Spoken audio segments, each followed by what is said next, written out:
bagi Allah yang menghidupkan kami dan mematikan kami, dan kepadanya kami dibangkitkan. Bismillahirrahmanirrahim. Alhamdulillahirabbil alamin, arrahmanir rahim, maliki yaumiddin. Iyyaka na'budu wa iyyaka nasta'in. Ihdinas siratal mustaqim, siratal ladzina an'amta 'alaihim ghairil maghdubi 'alaihim waladdallin. Amin. Kaum muslimin dan muslimat yang dirahmati Allah,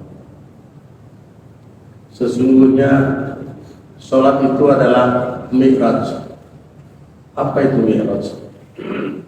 Mi'raj itu adalah perjalanan spiritual bagi kaum muslimin dan muslimat yang beriman. Saya, Bapak Ibu sekalian, tidak pernah bermimpi bahwa saya akan tinggal di sini, Pak. Tinggal di putranya yang sangat luar biasa. Kenapa saya bilang luar biasa? Salah satu yang dikatakan sholat adalah mi'raj. Ternyata masjid ini adalah sahabat kami, Pak, yang mendirikan, yaitu Karaeng Suhaib Malembasi. Kalau Bapak Ibu mungkin yang lama paham. Saya bersama yaitu Suro Sukartono dan sahabat beliau. Saya seorang anggota polisi yang notabene saya dari Brimob 25 tahun di Kalimantan Barat. Setelah itu saya ke sini. Sebenarnya saya ini orang baru tapi stok lama. Di sini luar biasa, banyak guru di hadapan Bapak Ibu sekalian. Ada rektor, ada profesor, ada pejabat, dan ada para guru yang luar biasa. Saya sangat bersyukur, Pak. Apalagi dengan jemaah masjid Al-Istiqomah yang sangat luar biasa. Tidak saya dapatkan selama perjalanan saya di masjid seperti ini. Hanya ada di Gresik pada saat saya di Gresik. Ya. Luar biasa, setelah sholat subuh ada tausiah dari Ustaz. Setelah itu masjid menyediakan kopi jahe, Bapak Ibu sekalian, teh jahe, dan ada makanan yang disediakan oleh masjid. Artinya bukan artinya kita itu sholat karena makanan, tapi secara tidak langsung itu sesungguhnya kita punya orang untuk berlomba-lomba kita untuk sholat. Sholat itu, Bapak Ibu sekalian, adalah perintah, Bapak Ibu sekalian. Jadi perintah. Jadi dalam Al-Quran sudah jelas, dijelaskan di dalam Quran surat Taha ayat 14.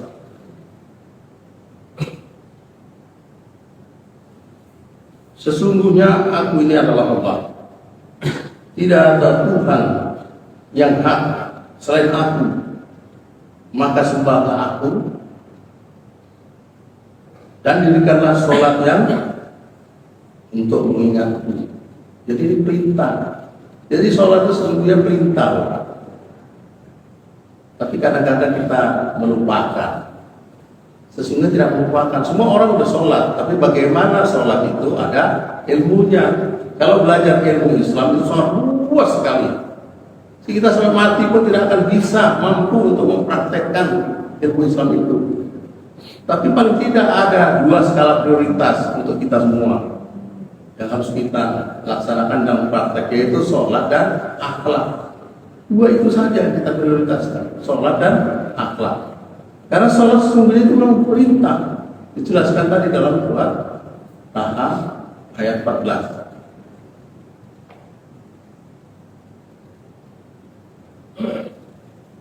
Mohon maaf sekalian, Bapak Ibu sekalian, saya ini sebenarnya bukan ustaz, tapi mendadak ustaz. Prof itu yang untuk saya bisa bicara serius sama yang luar biasa beliau, Bapak Haji Sutadi, Ketua Masjid ini. Katanya bagi warga yang baru untuk berdiri di sini. Ternyata inilah salah satu perjalanan mi'raj atau mi'raj. Itu perjalanan spiritual ibadah bagi kaum muslimin. Nah ini yang akhirnya saya bicara di sini. Saya bersyukur. Artinya saya untuk bisa belajar apa itu ilmu Islam yang diantara skala prioritas adalah sholat. Karena sholat itu perintah di dalam surat Al-Baqarah ayat 14. Nah kalau akhlak itu sehari-hari kita seolah-olah itu berakhlak. Tapi kita harus bagaimana caranya berakhlak mulia. Salah satunya karena saya seorang polisi, Bapak Ibu sekalian. Ini sangat berat saya karena sistem. Jadi yang saya ingat itu selalu hanya apa? Di dalam sholat ada Sami Allahu liman hamidah. Sami Allahu liman hamidah itu artinya Allah itu mengerti, Allah itu memahami dan mengetahui dari seluruh panca indera, dari pendengaran, dari akal pikiran, penglihatan, napas dan bicara, dimasukkan ke dalam hati nurani atau roh hanya kepada Allah. Nah itu karena Allah tahu. Nah saya sementara seorang polisi di sistem yang notabene Bapak sudah tahu apa itu polisi. Sesungguhnya bukannya polisi saja, ya tentara, ya ASN, ya rektor, ya apa, sama Pak. Sistem Pak yang akhirnya orang menjadi lupa itu akhlak mulia itu apa. Tapi saya sungguh bersyukur pada Allah SWT. Saya dapat prioritas sekolah perwira dari tahun 2004 gratis tanpa bayar. Seandainya saya corona makan saya Pak. Tapi itu saya tolak Pak. Apa jawaban saya? Saya tidak bisa nanti menegakkan sholat Pak. Pak Komandan. Kok begitu? Iya. Karena Allah tahu. Bayangkan di dunia itu di KUHP Bapak tahu. Barang siapa yang menemukan barang atau uang berniat untuk memiliki dikuasai, nggak lihat profesor, nggak lihat Sugati, nggak lihat Pak Suroso Katoni, itu berniat untuk memiliki, itu aja kena pasal Pak, pasal penggelapan Pak namanya Pak, itu di dunia Pak. Coba bayangkan, bagaimana kalau kita di akhirat sudah tahu dana umat dikorupsi lagi, yang korupsi tidak main-main Pak. Seorang ahli tafsir Al-Quran, seorang menteri agama. Nah itu kita tidak menyerang personel, tapi itulah kenyataan. Apa yang salah itu Pak?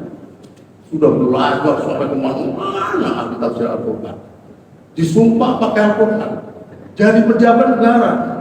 Lah sudah tahu itu Sami Allahu liman hamidah, kok ya diambil.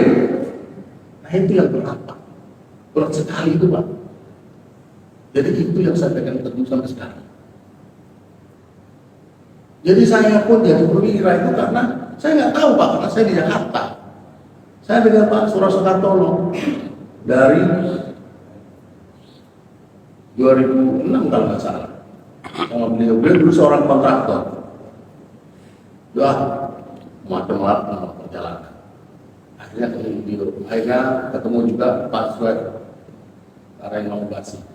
Akhirnya ketemulah itulah kita. Jadi kita harus belajar menjadi orang-orang atau jiwa-jiwa yang berakhlak mulia. Dari apa? Dari sholat Pak. Maka kalau sholatnya tidak benar, maka tingkah lakunya, budi pekertinya, bicaranya, pasti kalau sholatnya nggak benar pasti rusak. Segalanya rusak. Jadi kalau sholatnya rusaklah semua. Tapi kalau sholatnya khusyuk, insya Allah maka manusia berakhlak mulia. Coba bayangkan Pak, kalau seandainya seluruh Indonesia ini orang itu menegakkan sholat yang khusyuk dan tawadhu, sehingga menciptakan akhlak mulia. Coba kalau DPR MPR itu berakhlak mulia, Kalau seandainya TNI Polri berakhlak mulia, kalau seandainya ASN dan BUMN berakhlak mulia, masyarakat berakhlak mulia, ada nggak Pak? Caci maki? Tidak ada Pak. Ada nggak korupsi? Tidak ada Pak. Itulah salah satu mengatasi bangsa ini dari carut marutnya yang luar biasa gara-gara pilpres. Terjadi polarisasi agama. Itu tidak benar. Agama bagus untuk berpolitik, tapi politik yang ilmunya itu metode sholat khusyuk 3T. Ini ada seorang ulama besar yang menulis buku tentang sholat khusyuk metode 3T, yaitu Kiai Haji Lukman Hakim atau Lukman KPM. Bapak bisa buka itu di YouTube. Lukman KPM, komunitas pahala mengalir. Saya kebetulan diperkenalkan sama Yaji Suroso. Jadi 2003 saya ketemu beliau. Ternyata luar biasa. Jadi apa itu sholat khusyuk metode 3T? T yang pertama adalah tumanina. Sholat itu harus tumanina, Pak. Tumanina itu artinya tenang badannya. Jadi yang saya sebut tadi ibadah, tenang jiwanya, baru berniat sholat. Sholat itu untuk mengingat aku, kata Allah. Jangan mengingat yang lain-lain, urusan duniawi. Ingat HP, nanti apa ini, tugas apa lagi. Ingatlah aku, Allah. Perintahnya seperti itu. Jadi kalau sholat itu mengingat, jangan lagi ada pikiran yang lain-lain. Yang kedua, tafakur. Tafakur itu artinya mengerti bacaan sholat. Jadi mengerti bacaan sholat. Jadi kalau sholat ibaratnya kita nggak paham bacaan sholat, kira-kira sholatnya sholat mabuk lah, sholat mabuk. Istilahnya karena kita nggak ngerti sholat apa juga nih. Kata Pak Santoso sama sesepuh itu Pak D ya, apa bacaan sholat itu? Ya kan? Dia mengerti. Ibaratnya seperti negara sekuler seperti Australia. Ditanya nih, kamu agamanya apa? Islam. Lah kalau disiplin sekali, saya ikut aja, jadi ikut-ikutan. Jadi ikut-ikutan sholat, tapi tidak tahu ilmunya. Kita harus tahu ilmunya, harus tahu teologinya, kata Pak Profesor. Ya, teologinya Islam. Yang terakhir aku mengerti bacaan sholat. Ditanya, Pak, tadi agamanya apa? Islam Pak. Neneknya apa? Islam Pak. Leluhurnya Islam Pak. Nah, cuma tahunya dari leluhur itu artinya klise. Jadi Islamnya untuk temburuk. Nah, akhirnya tidak menemukan itu ilmunya Islam.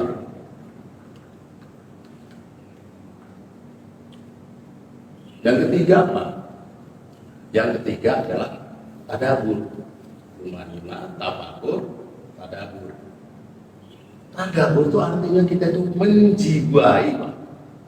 Jadi menjiwai sholat itu sampai ke dalam alam bawah sadar, sampai ke hipotalamus dan hipokampus, sehingga termindset menjadi memori, menjadi jiwa-jiwa orang yang sholat.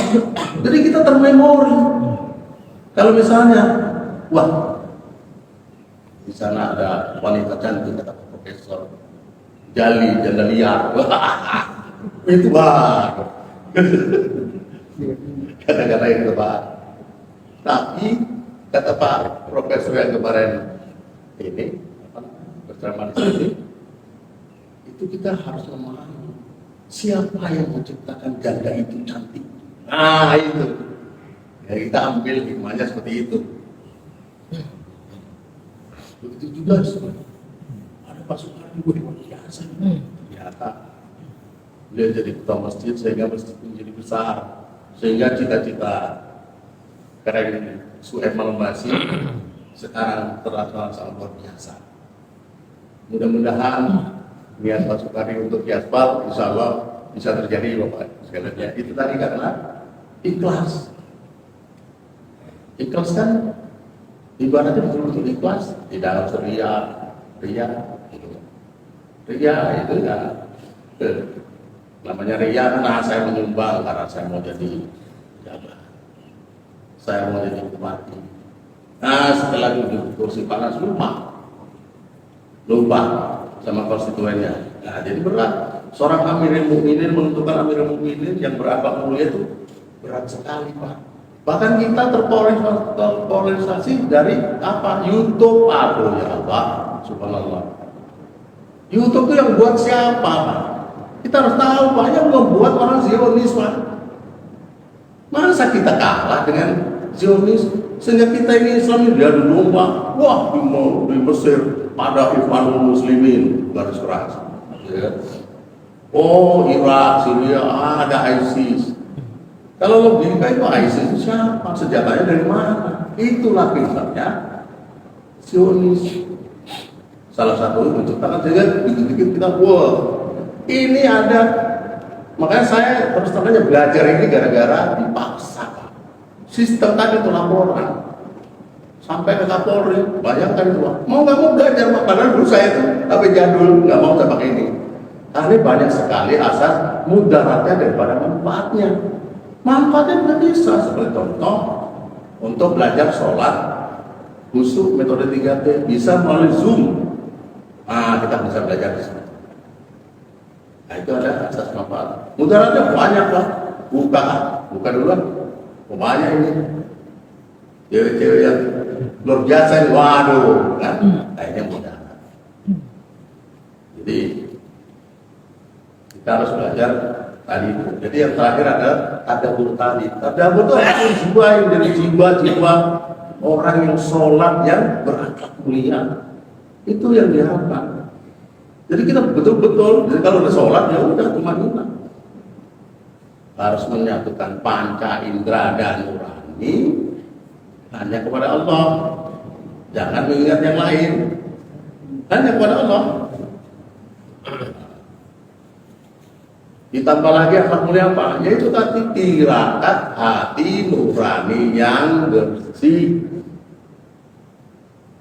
Tirakat hati nurani yang bersih itu sudah sekali.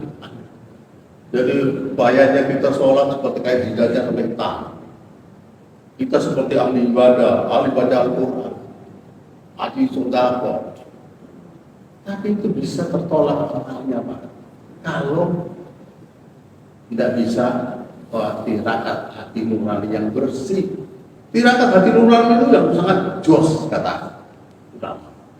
Jadi tirakat ini paling bersihnya paling utama. Jadi kalau ada tirakat ini baik, luar biasa. Nah ini kadang-kadang kita ini masih ya banyak belajar, makanya kita belajar, berlatih, terus belajar, praktek sampai mati, Pak. Belajar sholat itu. Padahal kalau dipikir apa? Itu termasuk di dalam suratul Fatihah. Karena suratul Fatihah itu mengandung 4 tema. M yang pertama ayat 1 sampai 4 mengingat Allah. Nah, itu luar biasa suratul Fatihah. Jawabannya pun di Al-Quran ada semua. Baru ayat yang kelima mengenal diri. Siapa diri Pak Profesor, siapa diri saya, siapa diri Pak Ketua, siapa Allah. Nah, ternyata kita tidak ada apa-apanya.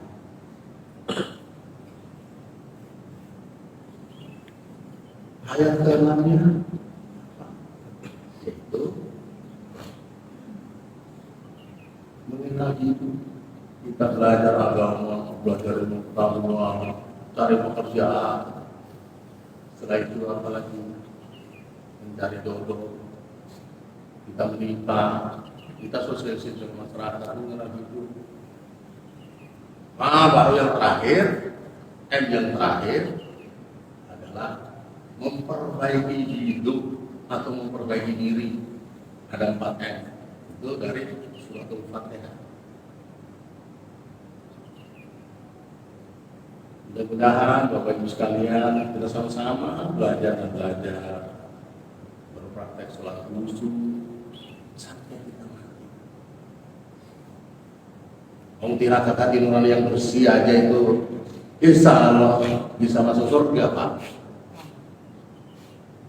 Karena apa, Pak? Di dalam Al-Quran dijelaskan yang pertama kali dihisab di akhirat adalah sholatnya, bukan yang lain-lain, sholatnya.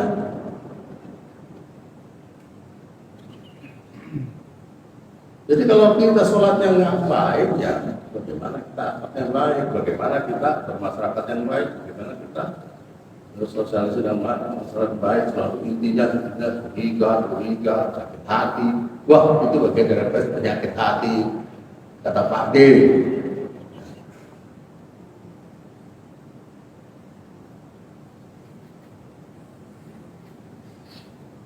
Jadi mungkin itu yang bisa saya sampaikan dalam hal ini, karena saya ya dikatakan mendadak ustaz itu guru. Jadi sebenarnya guru itu udah ditiru, kata Mas Satoso. Mulai saya belum bisa tuh ditiru, Pak. Masih jauh sekali. Banyak anak kita yang tidak dapat kita semua yang pakar. Tapi ya intinya saya menyampaikan satu ayat ilmu yang bermanfaat. Mungkin cukup sekian, bila di taufiq wal hidayah. Wassalamualaikum warahmatullahi wabarakatuh.